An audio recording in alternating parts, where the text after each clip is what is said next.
নাসিরউদ্দিন পাটোয়ারী এবং মির্জা আব্বাস এই দুই নাম সামাজিক যোগাযোগ মাধ্যম ও রাজনৈতিক মহলে বেশ আলোচিত। বিশেষ করে নাসিরউদ্দিন পাটোয়ারী যখন আব্বাসকে উদ্দেশ্য করে চাঁদাবাজ তকমা দেন, তখন বিষয়টি নতুন মাত্রা পায়। বিস্তারিত থাকছে ডেস্ক রিপোর্টে। ঘুম থেকে উঠেই আল্লাহর নাম নেয় কিনা আমি জানি না ভাই, আমার নাম প্রথম নেয়। উনি সকালবেলা উঠে আল্লাহর নাম নিয়েই চাঁদাবাজি শুরু করে। নাসিরউদ্দিন পাটোয়ারী এবং মির্জা আব্বাস এই দুই নাম সামাজিক যোগাযোগ মাধ্যম ও রাজনৈতিক মহলে বেশ আলোচিত। বিশেষ করে নাসিরউদ্দিন পাটোয়ারী যখন আব্বাসকে উদ্দেশ্য করে চাঁদাবাজ তকমা দেন, তখন বিষয়টি নতুন মাত্রা পায়। আল্লামা মির্জা আব্বাস, আব্বাসউদ্দিন হয়ে গেছে মির্জা আব্বাস, চাঁদাবাজ চাঁদাবাজ, শুধু মির্জা আব্বাস মির্জা আব্বাস মির্জা আব্বাস একটা তসবি দিয়ে দিতে বলবো হাতের সামনে। বাংলাদেশের নেতৃত্ব আর আদর্শের লড়াই এখন তুঙ্গে। এর মধ্যেই বৈষম্য বিরোধী ছাত্র আন্দোলনের অন্যতম পরিচিত মুখ নাসিরউদ্দিন পাটোয়ারী একটি ভিডিও বার্তায় বা জনসম্মুখে সরাসরি আক্রমণ করেন আব্বাসকে।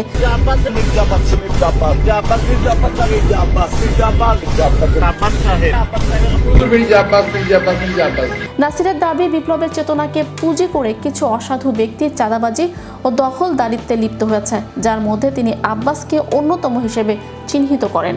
তো ঢাকা হাটে এই ধরনের দাউদ ইব্রাহিম চলে এসেছে। নাসিরউদ্দিন পাটোয়ারীর বক্তব্য ছিল চাছা ছোলা। তিনি বলেন, আন্দোলনের নামে কেউ যদি ব্যক্তিগত ফায়দা লুটে বা ব্যবসায়ীদের ভয় দেখিয়ে টাকা আদায় করে, তবে তারা গণশত্রু। নাম উল্লেখ করে তিনি বলেন, আব্বাসের মতো ব্যক্তিরা মাঠ পর্যায়ে প্রভাব খাটিয়ে অর্থ আত্মসাৎ ও চাঁদাবাজির সিন্ডিকেট নিয়ন্ত্রণ করছেন।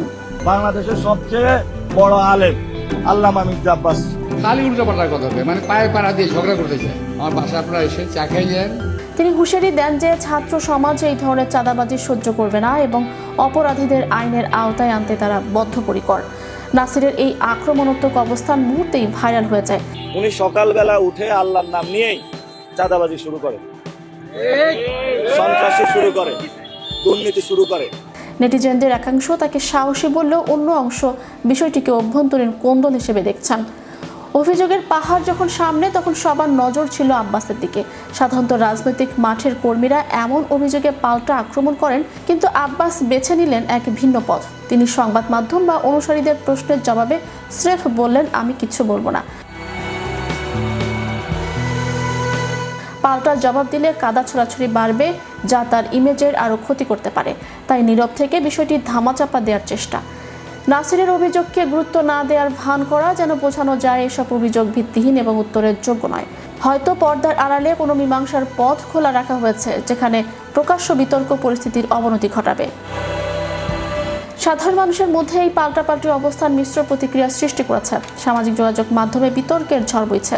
নাসিরের সমর্থকরা মনে করেন, বিপ্লব পরবর্তী সময়ে শুদ্ধি অভিযান জরুরি, চাঁদাবাজদের মুখোশ খুলে দেওয়ার সাহসের কাজ। এদিকে আব্বাসের অনুসারীদের দাবি, এগুলো ভিত্তিহীন প্রোপাগান্ডা। আব্বাসের নিরাপত্তা তার ধৈর্যের প্রতীক। অভিযোগ সত্য হোক বা মিথ্যা, তদন্ত ছাড়া কাউকে চাঁদাবাজ বলা যেমন ঝুঁকিপূর্ণ, তেমনি গুরুতর অভিযোগের মুখে কিছু বলবো না বলে এড়িয়ে যাওয়াও সন্দেহের উদ্রেক করে। Channel Europe news desk.